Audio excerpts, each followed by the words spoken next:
Kericuhan terjadi antara puluhan buruh dengan aparat kepolisian di depan pabrik tandon air M-Point di Kelurahan Keranjingan, Kecamatan Sumbersari. Semula puluhan buruh yang tergabung dalam Serikat Buruh Muslim Indonesia atau Sarbu Musi ingin melihat dari dekat aktivitas pabrik PT M-Point setelah adanya keputusan untuk menutup sementara pabrik itu oleh Bupati Jember. Namun saat hendak masuk ke pabrik, polisi yang berjaga-jaga di pabrik tersebut melarang massa masuk. Hingga akhirnya para pendemo ini memutuskan untuk membuat tenda terpal di depan pintu masuk pabrik tersebut. Aksi pemasangan tenda kembali dihalau oleh polisi hingga terjadi tarik-menarik terpal dan berujung aksi saling dorong. Beberapa pendemo ini diamankan polisi karena dianggap pemicu kerusuhan, namun akhirnya dilepas kembali. Menurut Korlap Sarbu Musi, aksi dilakukan untuk mengawal keputusan penghentian sementara pabrik tandon air itu, menyusul banyak karyawan yang di-PHK secara sepihak dan pihak perusahaan melarang karyawannya menjadi anggota organisasi ketenagakerjaan. Selain itu juga permasalahan AMDAL, penyalahgunaan izin usaha industri, keselamatan dan kesehatan kerja, pengelolaan sampah industri, pemalsuan label SNI produk tandon yang diduga juga menjadi problem hingga M-Point usahanya diminta untuk ditutup sementara. Saat ini karena ada banner dari pemerintah daerah Bupati saat kita demo Februari sosialisasi UMK Rabu 12 Februari 2020 diteruskan ada penutupan sementara oleh Pemkab melalui Satpol PP, Kapolres, PTSP dan pihak-pihak yang lainnya termasuk Disperindak. Hari ini karena ada pelanggaran M-Point tetap operasional membuat produksi tandon, kami ingin M-Point ini untuk sementara waktu ditutup demi kondusifnya situasi kondisi di Kabupaten Jember. Sayangnya saat manajemen pabrik hendak dikonfirmasi, pintu pagar pabrik tertutup sehingga awak media kesulitan untuk melakukan konfirmasi. Dari Jember, Yudhisadi Jember 1 TV melaporkan. Rombongan warga Desa Sumber Agung Kabupaten Banyuwangi sampai di Kabupaten Jember pada Sabtu malam 15 Februari 2020 dan menginap di Ponpes Asri Asuhan Kiai Haji Saiful Rizal atau Gus Saif sebelum melanjutkan perjalanan mereka ke Surabaya. Pada Minggu pagi, rombongan melanjutkan perjalanannya ke Surabaya melalui rute Lumajang, Probolinggo, Pasuruan, Sidoarjo, lalu langsung ke Surabaya. Puluhan warga Sumber Agung Banyuwangi ini membawa pesan untuk Gubernur Jawa Timur Hovifah Indar Parawangsa terkait dampak pertambangan di Gunung Tumpang Pitu yang selama ini dikelola oleh PT BSI. Menurut Koordinator Solidaritas Masyarakat Tolak Tambang, aksi mengayuh sepeda ini merupakan lanjutan dari aksi pemasangan tenda perjuangan untuk menolak tambang emas Tumpang Pitu. Kondisi terkini di wilayah sekitar Tumpang Pitu pun semakin memprihatinkan, seperti berkurangnya air tanah untuk kebutuhan warga, kerusakan alam, ekosistem laut, hingga konflik antar keluarga sudah mulai terlihat. Bahkan kabar yang beredar di tengah masyarakat, tambang emas ini akan diperluas di beberapa titik sekitar Tumpang Pitu yang juga berdekatan dengan pemukiman warga, salah satunya yakni Gunung Salakan. Untuk itu warga menolak dengan tegas rencana perluasan area tambang tersebut dan menginginkan dukungan dari Gubernur Jawa Timur untuk mencabut izin operasional baik PT BSI maupun PT DSI. Kita berangkat dari hari Sabtu 15 Februari kemarin jam 9 kita akan ke Surabaya naik sepeda, tapi akan berhenti di beberapa kabupaten yang akan kita lewati, misal Lumajang, Probolinggo, Pasuruan, Sidoarjo hingga ke Surabaya. Ini menjadi iktikat kami karena kerisauan kami terhadap pertambangan yang selama ini meresahkan warga. Misal di Gunung Tumpang Pitu sekarang sudah mendapatkan izin operasi mulai dari tahun 2017. Banyak dampak yang kita terima, diantaranya pernah terjadi banjir, dampak sosial, krisis sosial antar keluarga, antar saudara, bahkan antar tetangga sudah tidak akur lagi. Apalagi ini akan diperluas di wilayah yang dekat dengan pemukiman warga dan menjadi objek vital bagi warga, karena wilayah tersebut adalah wilayah cadangan air bagi warga, baik untuk konsumsi maupun untuk kebutuhan sehari-hari. Wilayah itu adalah wilayah Gunung Salakan. Gunung Salakan itu menjadi proyek kedua yang di situ ada sekitar 4 gunung yang akan dieksploitasi. Sementara itu, salah satu warga Siwilestari mengaku kini warga sekitar pantai dan Gunung Tumpang Pitu tidak bisa bekerja seperti dulu. Kekayaan alam sekitar gunung sudah rusak, ikan di pantai Pancer sudah tidak ada lagi. Hal tersebut merupakan dampak dari limbah tambang yang langsung dibuang ke laut. Ya, karena kan ada limbah gitu kan. Jadi nelayan itu nggak bisa bekerja, banyak limbah dari Tumpang Pitu. Terus sekarang itu mau disalakan kan mau kita juga. Tapi di sana tuh semua berusaha dengan air, nggak ada air di sana. Bu, perbandingan sebelum ada tambang dengan ada tambang bagaimana kehidupan di sana? Perbandingannya banyak. Ekonomi kita juga berkurang. Tuh, melaut juga sepi. Mau bertani nggak ada air. Dari Jember, Yudisa di Jember 1 TV melaporkan. Asosiasi Jasa Konstruksi di Kabupaten Jember. Saat dihubungi melalui telepon seluler karena sedang sakit, Wakil Ketua DPRD Ahmad Halim menjelaskan, salah satu hasil pertemuan pimpinan DPRD dengan Mendagri adalah agar kebijakan umum anggaran dan prioritas plafon anggaran sementara atau KUA PPAS APBD tahun 2020 harus sesuai dengan rencana pembangunan jangka menengah daerah atau RPJMD. Pertemuan tersebut juga dihadiri oleh Bupati langsung. Oleh karena itu, menurut Halim, tidak ada alasan Bupati untuk tidak mau merubah KUA PPAS APBD tahun 2020 jika DPRD menemukan adanya ketidaksesuaian dengan RPJMD. Pimpinan DPRD masih akan merapatkan bersama ketua fraksi kapan KUA PPAS APBD akan dibahas.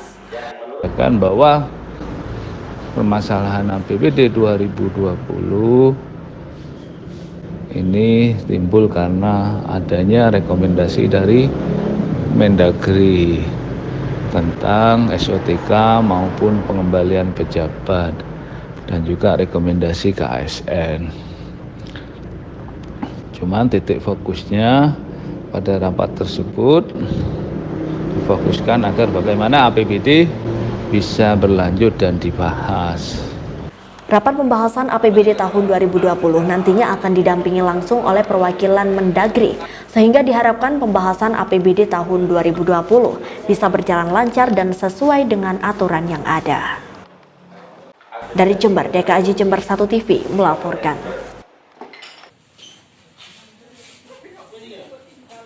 Setelah polisi melakukan serangkaian penyelidikan terkait dugaan penculikan siswi Sekolah Dasar Negeri Jember Lor 1 dengan memeriksa CCTV yang terpasang di sekolah tersebut dan memeriksa para saksi, Kasat Reskrim Jember AKP Yatwifana Jumbo menegaskan kasus dugaan penculikan tersebut hanyalah kesalahpahaman saja. Kasus tersebut kini sudah diselesaikan oleh jajaran Reskrim dengan memanggil terduga pelaku, pihak sekolah, orang tua siswi, serta ketiga siswi. Dari hasil pemeriksaan yang awalnya diduga pelaku penculikan merupakan salah satu wali murid kelas 3 di Sekolah Dasar Negeri Jember Lor 1 yang bernama Haryanto yang setiap harinya memang mengantar jemput cucunya yang bersekolah di SDN Jember Lor 1. Saat dimintai keterangan, Haryanto mengaku saat itu dirinya sedang menunggu di depan sekolah untuk menjemput cucunya. Melihat ketiga siswi keluar dari sekolah tersebut, kemudian Haryanto menyapa ketiga siswi tersebut hendak menanyakan cucunya. Namun karena tidak kenal, siswi tersebut merasa takut dan langsung lari ke dalam sekolah.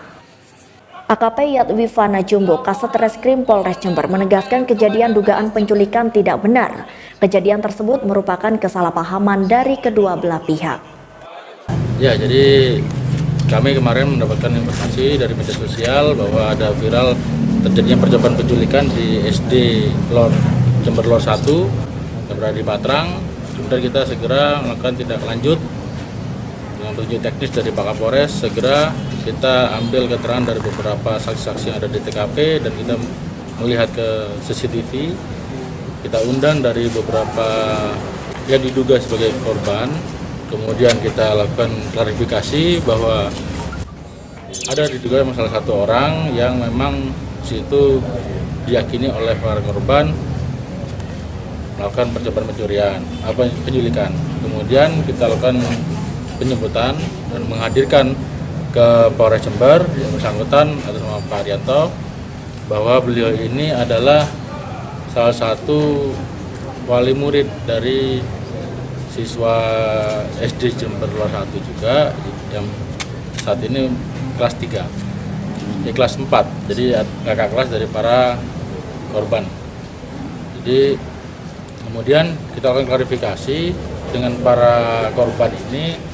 Ternyata dapat kita pastikan juga kita didampingi oleh Peksos untuk mendampingi para korban untuk melakukan klarifikasi bahwa ternyata di situ bukan percobaan penculikan, hanya terjadi kesalahpahaman. Jadi memang beliau ini Pak Haryanto, salah satu wali murid yang ada di kelas 3 itu dekat dengan para siswa-siswa, teman-teman dari sekolah, dari teman-teman cucunya yang berkelas di kelas 3.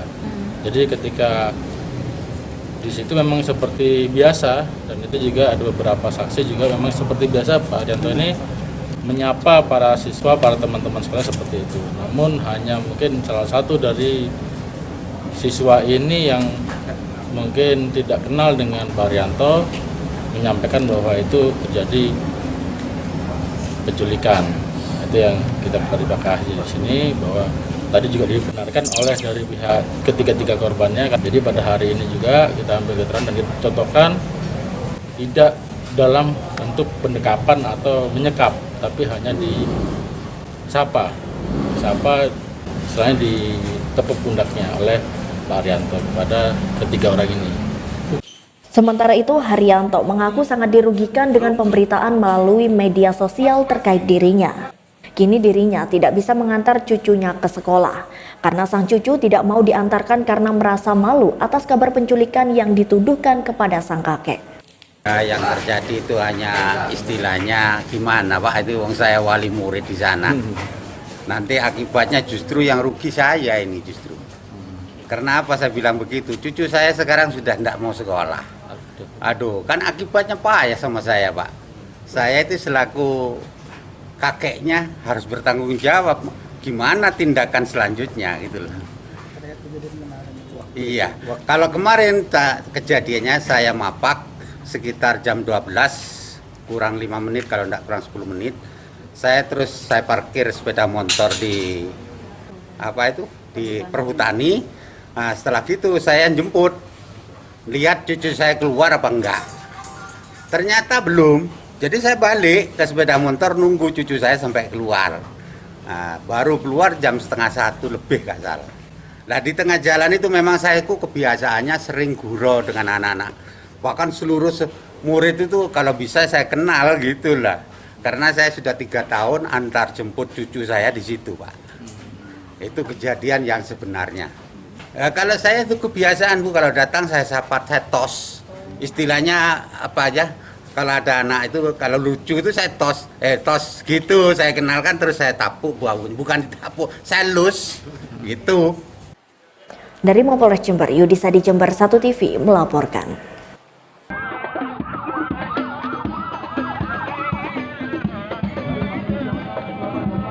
Dengan berjalan kaki dari Jalan Riau, Kecamatan Sumbersari, Hendy Siswanto beserta keluarga dan diiringi musik hadra mendatangi salah satu kafe yang menjadi tempat pendaftaran bacalon bupati dan wakil bupati dari Partai PAN dan Demokrat di Jalan Bangka, Jember.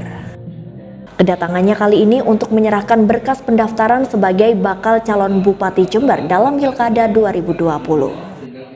Hendy Siswanto menjadi yang pertama menyerahkan berkas bakal calon bupati kepada kedua partai tersebut.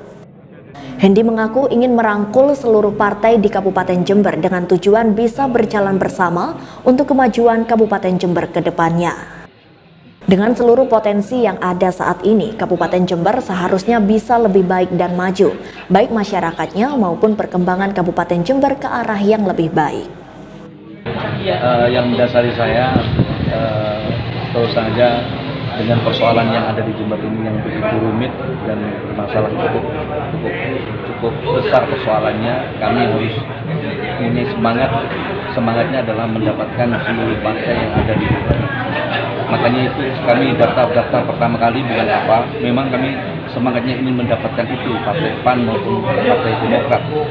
Jadi bukan hanya memenuhi 10 kursi aja cukup. Kalau memenuhi 10 kursi cukup, kami sudah selesai kemarin-kemarin. Tapi tidak, seluruh partai harus bersama-sama. Saya akan mengawinkan seluruh partai itu untuk menyelesaikan Jember. Makanya konsep kami adalah koalisi besar. Koalisi besar ini yang bisa menyelesaikan Jember. Yakin dengan konsep bersama kita, dengan seluruh elemen yang ada, bekerja bersama-sama, tidak bekerja sendiri. Itu antara pemerintah daerah, berkolaborasi dengan pondok pesantren, dengan masyarakat dan dengan perguruan tinggi. Itu kita kolaborasikan dengan teman-teman media tentunya, ya, untuk mengeksplor semua apa yang punya program rencana pemerintah. Itu insya Allah dalam waktu dekat Jember akan bangkit kembali, mencapai zaman keemasan pada zaman seperti zaman Pak Abdul Hadi dulu, Bupati Jember pada tahun 70-an. Itu Jember mencapai zaman keemasan, di mana pada saat itu petani tembakau di sini sampai dijuluki daun emas sama Bupati almarhum Kiai Kolonel Abdul Hadi. Karena apa? Suksesnya tembakau di seluruh dunia. Sementara itu, menurut Ketua DPC Partai Demokrat Zarkasi, menjelang Pilkada 2020 ini, partainya akan selalu terbuka dan memfasilitasi bacalon bupati yang akan bersaing di Pilkada tahun ini. Temanya itu, kita memberikan pelayanan yang terbaik bagi calon-calon gitu ya. Nah, kebetulan PAN sama Demokrat ini memang sudah satu fraksi di Dewan. Mainstream kita sama, ya kita buka sama-sama. Itu aja intinya. Tapi tidak saling intervensi. PAN sesuai dengan mekanisme PAN, itu ya. Demokrat sesuai dengan mekanisme debat yang berlaku. Nanti merucut ke DPD. Itu aja, Mas. Dari Jember, Yudisa di Jember 1 TV melaporkan. Ketua DPD PAN Jember Bu Lili. Sesuai dengan latar belakangnya sebagai jurnalis dan pengusaha di Jakarta, Ivan Aryatna yang juga warga asli Jember pada Jumat sore mendatangi tempat penyerahan berkas bersama Partai PAN dan Demokrat yang terletak di Jalan Bangka, Kecamatan Sumbersari, Kabupaten Jember. Dengan sejumlah pendukungnya, Ivan langsung menyerahkan berkas kepada kedua partai tersebut. Dalam pencalonannya, Ivan membawa beberapa misi untuk Kabupaten Jember, salah satunya yakni perbaikan birokrasi dan perekonomian di Jember. Menurutnya, dengan masih belum sempurnanya tatanan birokrasi di Jember membuat regulasi dan perkembangan kota Jember menjadi tersendat. Apalagi dengan perizinan dan data Dispenduk Capil yang masih belum baik, membuat perekonomian di Jember menjadi lesu dan jalan di tempat.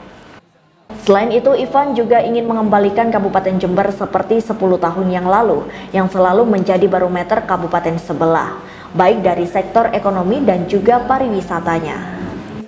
Selain itu, bila terpilih nanti, Ivan akan lebih bersinergi dengan pemerintah pusat terkait pengentasan kemiskinan di Jember, yang kini masih cukup tinggi angkanya.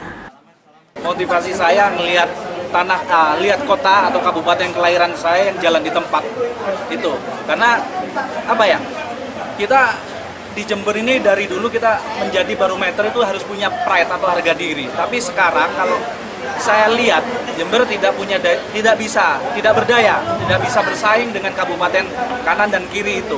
Nah, makanya saya termotivasi untuk menyumbangkan ide dan gagasan kami kepada Kabupaten Jember dengan mengikuti kontestasi pilkada ini. Yang pertama, yang paling penting itu adalah kalau saya amati sekarang ini di sistem birokrasi terhadap pelayanan terhadap masyarakat.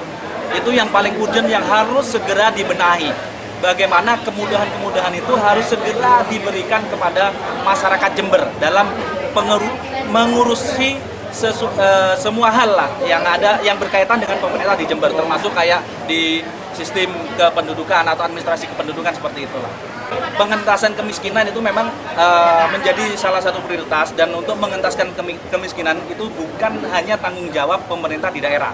Nah, kita harus bersinergi dengan pemerintah pusat dan provinsi dalam hal pemberantasan kemiskinan.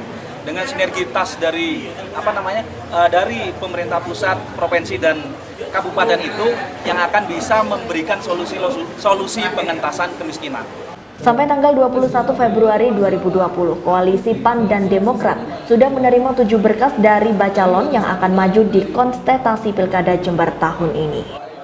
PAN ini adalah partai reformasi, produk itu kandungnya. Kita ini kan produk reformasi. Tentu harapan kita kan menjawab masa depan. Artinya hari ini dengan kehadirannya para calon milenial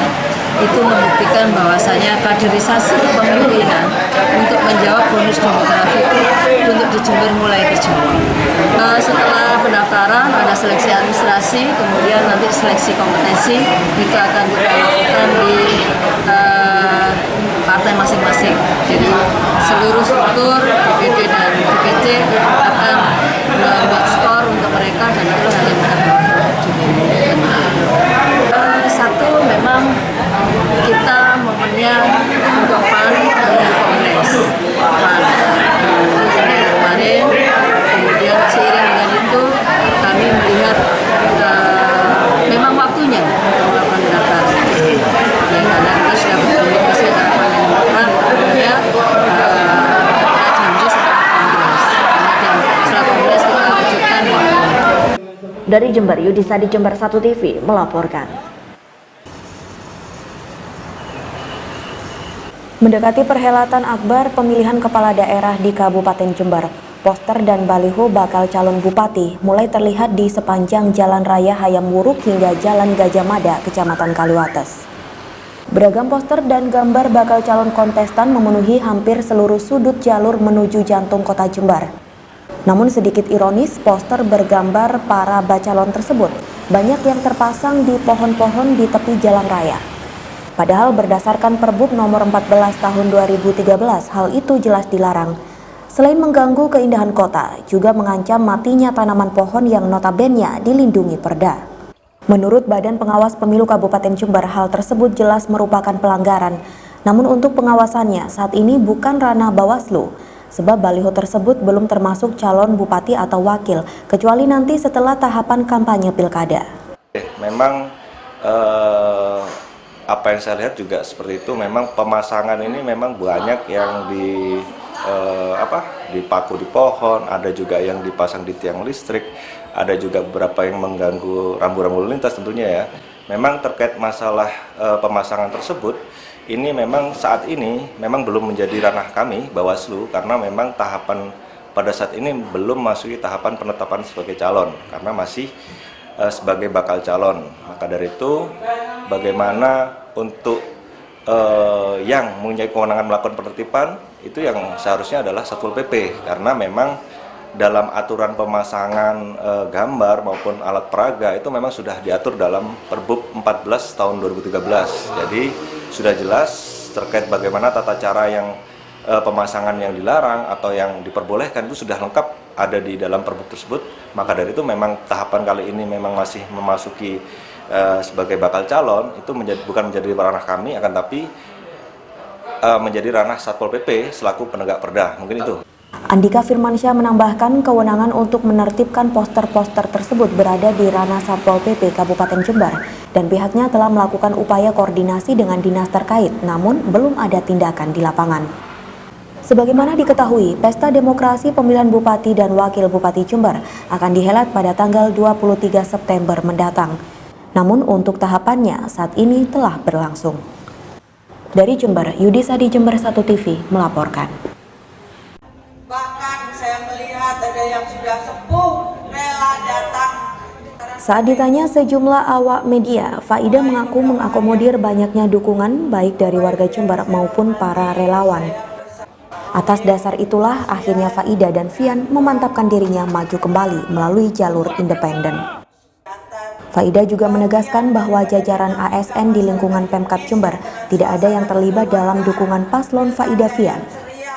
Sementara itu saat ditanya mengapa memilih Fian sebagai bakal calon wakil bupati, Faida menyebut kedekatan keluarga antara dirinya dan keluarga Fian dari dulu sudah terjalin baik. Ditambah dengan komitmen yang sama, akhirnya dirinya memilih Fian untuk mendampinginya di kontestasi tahun ini. Kita melihat Jember adalah melihat masa depan.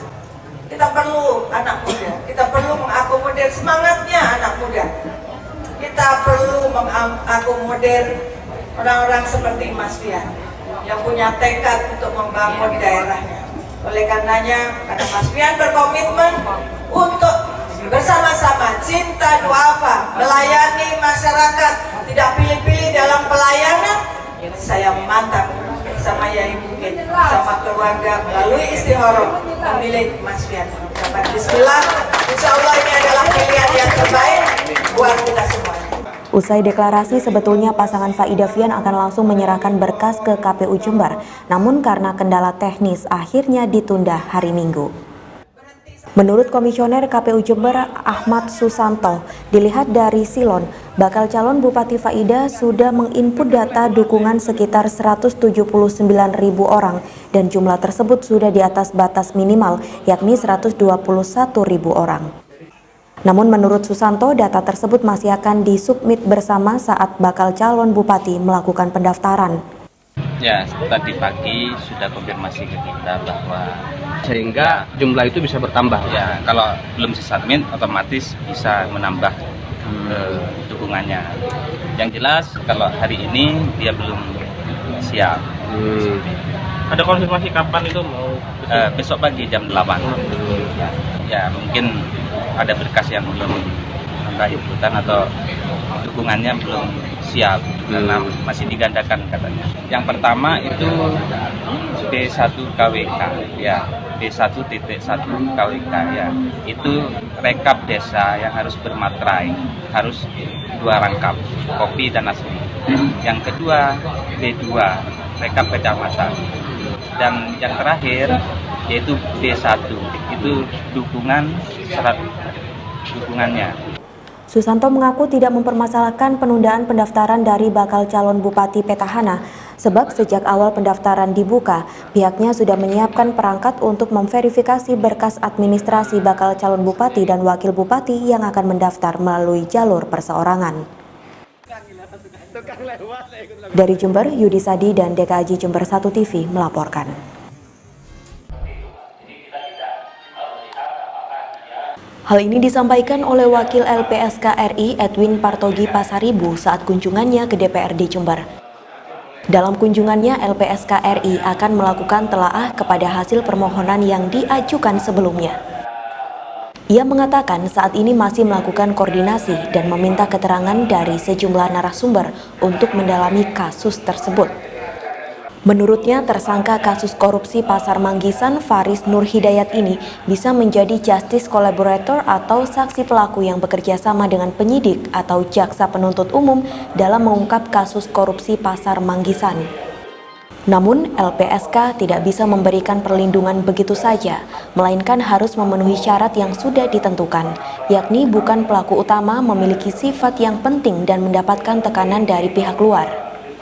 Nantinya jika permohonan ini dikabulkan, LPSK akan melakukan tindakan sesuai Undang-Undang Nomor 31 Tahun 2014 tentang Tipikor untuk Justice Collaborator, yakni adanya pemisahan berkas, pemisahan penahanan, dan bisa memberikan keterangan tanpa datang ke pengadilan.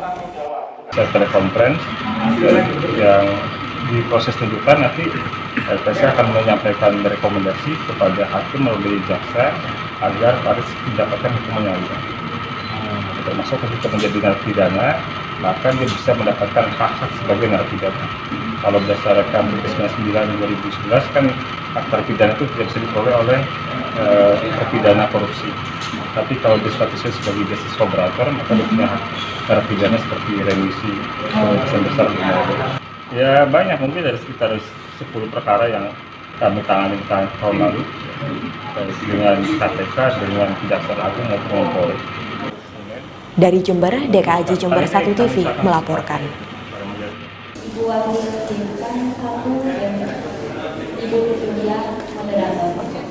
Menurut Deputi Komisioner Edukasi Perlindungan Konsumen Otoritas Jasa Keuangan atau OJK RI Sarjito, hingga saat ini OJK hanya bisa menangani persoalan antara masyarakat dengan perusahaan pinjaman online yang sudah terdaftar di OJK saja. Sedangkan terkait perusahaan pinjol ilegal, masih akan diusulkan undang-undang yang bisa menangani persoalan antara masyarakat dengan perusahaan pinjaman online ilegal, sehingga masyarakat bisa melakukan transaksi pinjaman dengan aman dan tidak dirugikan. Sarjito meminta kepada masyarakat untuk mempelajari terlebih dahulu perusahaan pinjaman online sebelum melakukan transaksi pinjaman dan harus dipastikan perusahaan tersebut sudah terdaftar di OJK. Kita harus edukasi ke masyarakat, termasuk saya minta bantuan panjenengan untuk edukasi ke masyarakat. Nek arep pinjem itu dipinjol yang tercatat berizin dari OJK, dan itu bisa dilihat bisa nanya ke kontak 157 atau di webnya OJK www.ojk.go.id. Jadi jangan sampai pinjam ke pinjol-pinjol yang nggak jelas. Ya. Karena undang-undang mengenai yang ilegal belum ada ketentuannya. Nah ini memang nantinya harusnya penegak hukum nih, polisi paling nggak, misalnya melakukan perbuatan tidak menyenangkan, pemaksaan dan sebagainya, masuk delik-delik itu aja. Dari Jember, DKAJ Jember 1 TV melaporkan.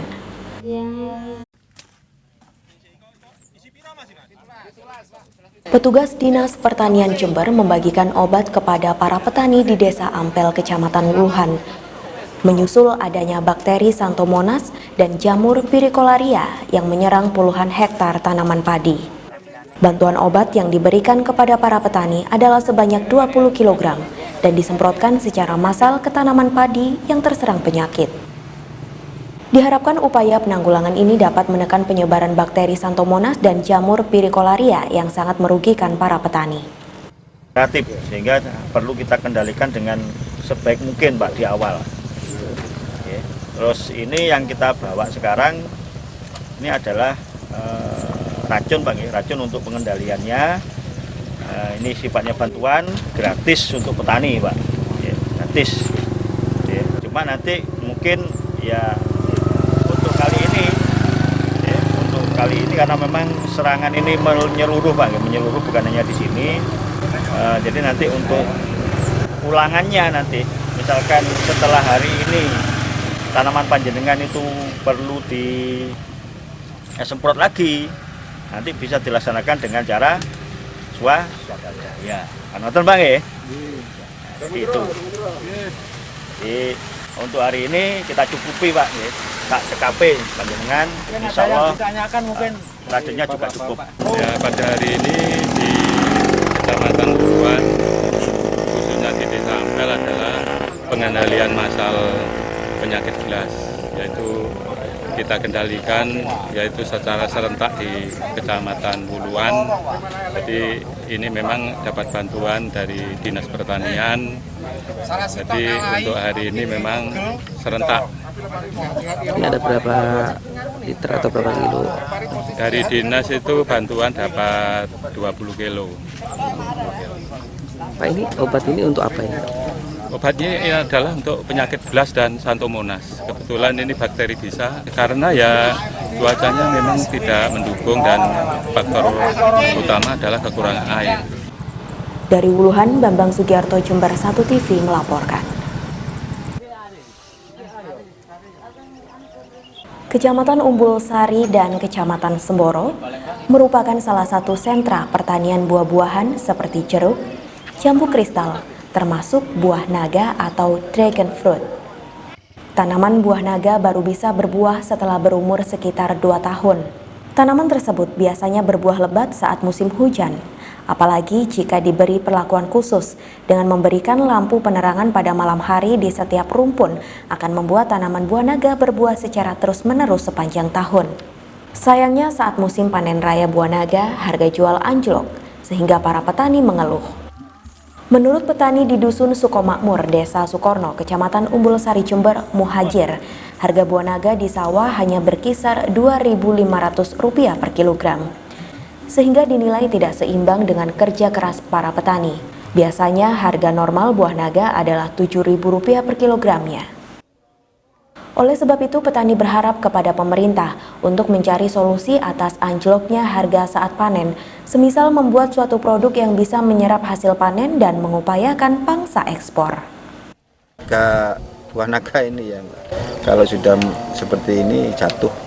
Di sawah sekarang hanya 2.500 kali panen, kalau masih umur 2 tahun ini ya sekitar 2 ton lah satu kali petik. Ya, harapannya bisa mengusahakan agar ya bisa ya buah naga ini bisa dimanfaatkan atau diupayakan untuk dijadikan produk-produk yang bisa dijual, kemudian bisa menyerap hasil panen petani supaya tidak jatuh harganya, atau kemudian kalau bisa diusahakan untuk pangsa ekspor ya, ekspor. Dari Sukorno, Umbul Sari, Tim Liputan Jember 1 TV melaporkan. Kegiatan penanaman rumput vetiver ini diawali dengan apel bersama yang dipimpin langsung oleh Komandan Kodim 0824 Jember, Letkol Infantri Laude Muhammad Nurdin. Penanaman rumput vetiver ini sebagai bentuk reboisasi atau penghijauan di kawasan perbukitan lereng Gunung Argopuro, yakni di Desa Klungkung, Kecamatan Sukorambi, Jember, di mana lokasi ini pada awal Februari lalu terdampak bencana banjir bandang. Reboisasi dalam bentuk penanaman 3.000 bibit rumput vetiver di kawasan perbukitan lereng Gunung Argopuro ini juga diikuti sejumlah instansi terkait seperti TNI, Polri, BPBD, perangkat desa dan kecamatan, relawan, pelajar, dan warga sekitar. Pada pagi ini kami melaksanakan kegiatan penanaman rumput vetiver, di mana ini merupakan sinergitas daripada seluruh komponen yang ada, baik itu dari jajaran Kostrad, kemudian Kodim, kemudian jajaran kepolisian, BPBD, kemudian masyarakat yang ada, dan luar biasa kebersamaan untuk melaksanakan penghijauan. Dan perlu diketahui lokasi ini merupakan lokasi yang pernah terjadi bencana, dan kami hadir ke sini lagi untuk melaksanakan penghijauan bersama unsur-unsur pejabat yang ada di wilayah Jember, sehingga kita bisa melihat bagaimana manfaat ke depan rumput vetiver ini yang bisa menghambat dan bisa menahan erosi nanti ke depan. Karena ini jangka panjangnya luar biasa, tahun pertama bisa 3-4 meter akarnya, sehingga kalau nanti ini terus-menerus kami harapkan bagaimana lokasi-lokasi yang rawan erosi, kami akan melaksanakan penanaman lebih lanjut, dan kami juga sudah melaksanakan pembibitannya ada, dan kami melaksanakan nanti ke tempat-tempat lain yang mungkin ada indikasi longsor. Dan dari BPBD sudah juga memberikan titik-titik rawan tersebut bersama dengan dan Ramil dan Camat melihat nyata di lapangan, dan nanti kita akan melaksanakan penanaman kembali. Sementara itu, PLT Kepala BPBD Kabupaten Jember menghimbau kepada masyarakat Jember untuk waspada terhadap terjadinya bencana. Mengingat dari hasil mitigasi sementara oleh BPBD Jember, hampir 50% wilayah di Kabupaten Jember rawan longsor, banjir, dan angin puting beliung. Terkait dengan titik longsor yang ada di Kabupaten Jember ini hampir menyeluruh. Makanya Bupati melalui surat keputusannya tanggal 15 November tahun 2019 itu siaga bencana untuk Kabupaten Jember sampai dengan bulan Maret.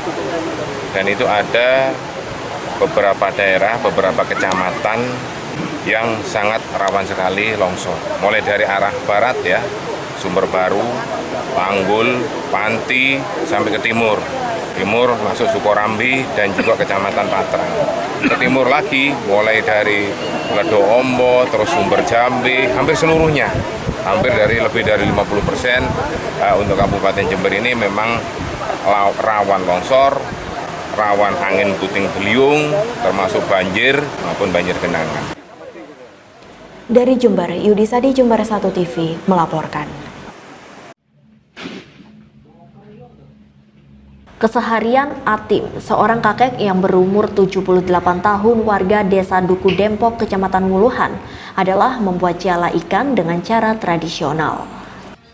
Untuk setiap pembuatan satu jala ikan, Atim mengeluarkan modal sebesar Rp400.000, dan untuk pengerjaannya dibutuhkan kesabaran karena dalam membuat satu jala ikan bisa memakan waktu hingga 2 bulan. Jala ikan buatan Mbah Atim ini biasanya dipesan atau dibeli oleh nelayan dari daerah Puger. Untuk satu jala ikan dengan ukuran 3 x 3 meter, Mbah Atim menjualnya seharga Rp900.000. Meski usianya sudah mencapai 78 tahun, tak menyurutkan semangat Mbah Atim untuk mencari nafkah. Pekerjaan membuat jala ini merupakan satu-satunya sumber mata pencarian Mbah Atim untuk memenuhi kebutuhan sehari-harinya. Kira-kira 2 bulan. 2 bulanan itu ya. Ini memang untuk jala ikan. Jala ikan. Jala ikan. Ini kalau dijual harganya berapa, Mbak? 900.000. Iya. Dengan ukuran panjangnya berapa? Sekitar 3 meter. 3 meteran ini ya. Ini biasanya ikan-ikan apa yang dijaring ini? Melem. Jenis-jenis melem. Di sungai melem, kalau di laut belanak. Ikan apa? Ikan belanak. Ikan beranak seperti apa? Ya, warnanya putih agak panjang. Dari Wuhan, Bambang Sugiarto, Jember 1 TV melaporkan.